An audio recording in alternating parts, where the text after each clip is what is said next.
On February 12, 2021, 34-year-old Hannah Palmer watched her husband rush out the door for another late-night meeting. He always left in a hurry, always quiet, always avoiding eye contact. But tonight, something fell from his coat pocket as he grabbed his keys. A small, black USB drive. It hit the hardwood floor with a sharp, metallic click. Hannah started to say, "Mark, you dropped," but he was already gone. Door slammed, engine started. Gone before she finished the sentence. She held the USB between her fingers. It was heavier than a normal flash drive. Metal, cold, almost military-looking. No label, no brand. Just one tiny detail carved on the side. A. Patient 07. Hannah frowned. Her husband worked in finance, not medicine, not research. So why the code? She connected the USB to her laptop. At first, nothing happened.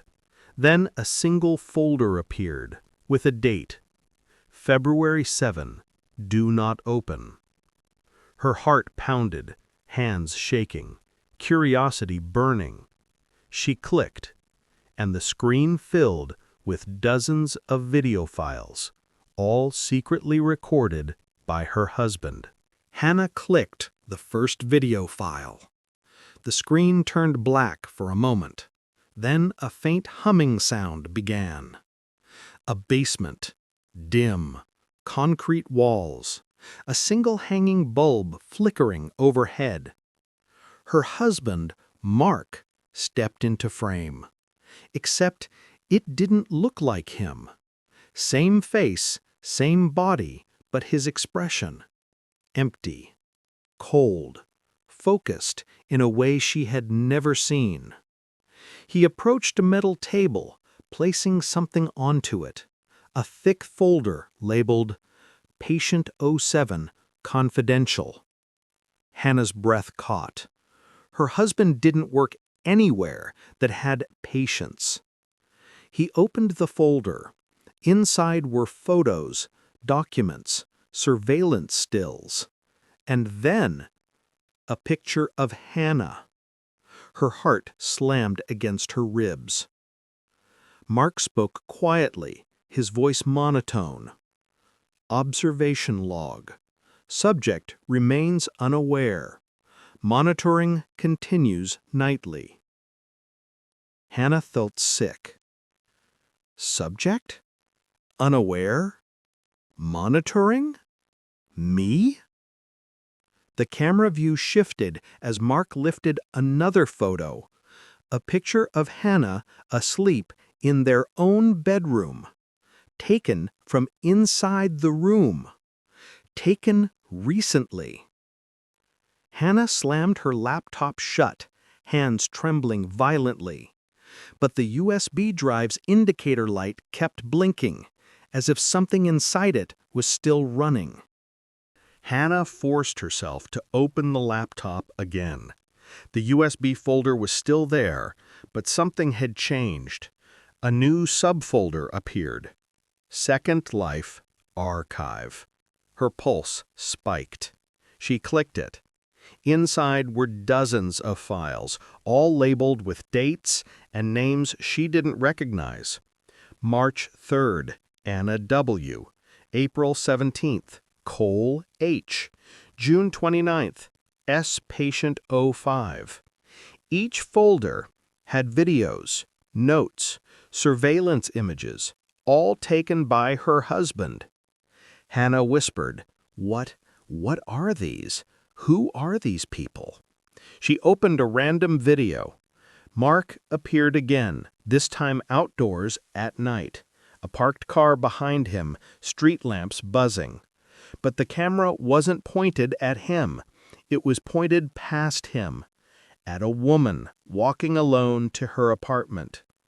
Mark whispered to the camera, Subject enters residence at 11:42 p.m., routine unchanged. Hannah's stomach twisted. This wasn't work.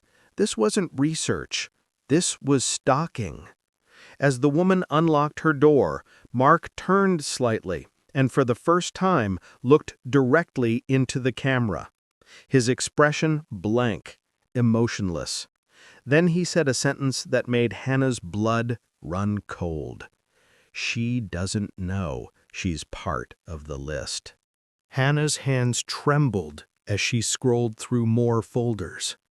Every name had dozens of files, some short clips, some long recordings, all labeled with cold precision.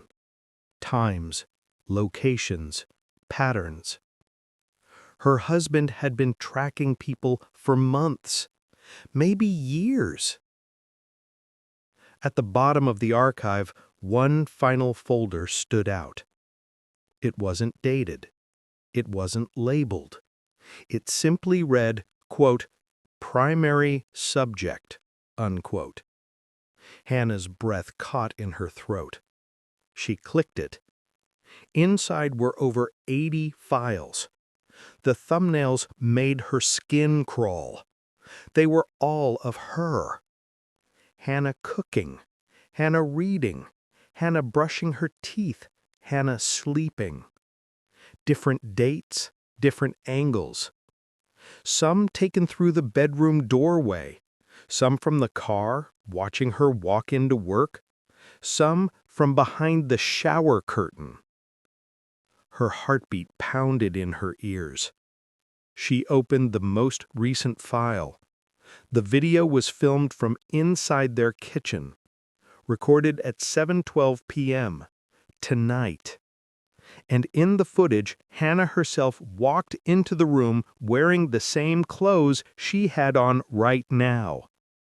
The camera angle slowly panned to the floor beneath the kitchen sink cabinet. A whispered male voice said, quote, "Entry point remains secure," unquote. Hannah covered her mouth, barely holding back a scream. Someone had recorded her from inside her own home, from under the kitchen sink. Hannah dropped to her knees in front of the sink cabinet. Her fingers shook as she pulled the doors open. Cleaning supplies, pipes, dust. Nothing unusual. But then she noticed the back panel. A piece of wood, slightly uneven, as if it had been removed and reattached, over and over again. She touched it. It shifted. Behind it was a narrow cavity leading into the crawlspace between the walls. A dark tunnel. Large enough for a person to fit through. Her breath broke. Her vision blurred. "Mark, what did you do?" She returned to the laptop and opened the next file. It showed Mark sliding out from that same hole, carefully closing the wood panel from the inside. He looked completely calm, like he'd done it hundreds of times. Then he whispered to the camera, "She'll never check here." Hannah stumbled backward, bumping into the counter. Her marriage, her life, her home, none of it was real. And the man she loved had been living inside her walls. Hannah grabbed her phone and searched the house records. Their apartment complex didn't list a basement, no storage rooms, no maintenance tunnels. So where did Mark film those videos? She clicked another file. Mark walked through a long, concrete hallway. Pipes overhead, no windows, no signage. He used a key card and opened a steel door with a handwritten label, B2 Access. B2? There was no B2. Her building officially had only one basement level, B1. Mark stepped inside a large room. Dim lights, tables covered with folders, a row of old monitors. On one screen, a live feed of their living room. Another screen, their bedroom. Another screen, their parking space. Hannah gasped. He had wired the entire apartment. Mark looked into the lens and whispered, "Primary subject requires full observation." Hannah covered her mouth. Her husband hadn't been protecting her. He'd been studying her. Hannah clicked the final folder. Patient 07. Full report. Her name was on the first page. Full legal name, birthplace, medical history she had never shared, a psychological profile, and under it, unknowing participant. Her breath stuttered. She scrolled deeper. The report described her personality traits, stress responses, sleep cycles, even her fears. It read like something a doctor or a researcher would write, but Mark wasn't either. At the bottom was a sentence that sent a cold spike up her spine. Subject selection approved by authorized source. Authorized by who? She opened the last file. February 7. Final stage. Mark appeared in the basement room, standing beside a whiteboard full of notes. He circled one line. 07 equals completion. Then he said, "She doesn't know yet. Tonight is the transition." Hannah whispered, "Transition to what?" Hannah tried to call the police. Her hands shook so badly she almost dropped the phone. Before the call connected, a new window popped up on her laptop. A live video feed. Her front door. A shadow stood on the other side, not moving, just waiting. Hannah's heart slammed into her ribs. She backed away slowly. The figure outside reached toward the doorknob and stopped, then lowered his hand, then lifted it again. He was hesitating, almost like he was waiting for a signal. Her laptop chimed. A new text document appeared. Begin stage 2. And then, the door handle began to turn. Hannah grabbed a chair and wedged it beneath the doorknob. Her phone buzzed. Unknown number. She answered with shaking hands. A distorted whisper said, "Hannah, open the door." She froze. She knew that voice. It was Mark. But he was speaking from inside the walls. The voice echoed from the kitchen sink cavity. Hannah slowly crouched beside the opening. Her entire body trembled. Inside the dark crawl space, something moved, shifting, dragging. Then, Mark's face appeared in the shadows. But not the Mark she knew. Pale, hollow, eyes wide with something between obsession and madness. He whispered, "You weren't supposed to find the drive." Hannah stumbled backward. He crawled out further, hands gripping the wood frame, skin scraped and bruised. His voice was steady. "You ruined the schedule, but it's okay. We can begin now." Hannah screamed and ran. She bolted for the hallway, but the front door was now wide open. Footsteps echoed from the stairwell, coming down fast. Mark grinned from the crawl space. "They're here." Hannah sprinted toward the back exit of the building. But as she reached the stairwell, two figures appeared at the top. Men, wearing dark uniforms, with no badges. Not police. not security. One lifted a folder with Hannah's name on it.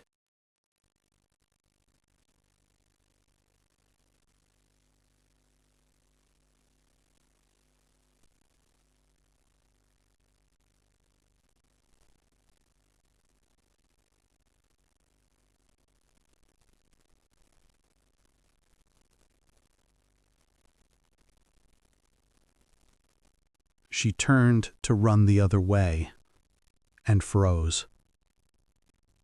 Mark stood at the bottom of the stairs, calm, smiling faintly, like he'd been waiting for this moment. "Hannah," he whispered, "you were never my wife. You were my assignment." She backed away slowly. "No, Mark, what are you talking about?" He stepped toward her, calm, deliberate. "Your real life isn't with you. My real life is them." He gestured to the men.